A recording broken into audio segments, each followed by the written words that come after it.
reaction is still coming in today after Vice President Mike Pence walked out of a game between the San Francisco 49ers and the Indianapolis Colts yesterday.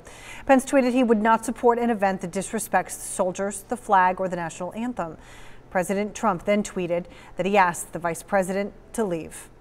One 49ers player called the vice president's move a PR stunt, saying he knew the team would protest.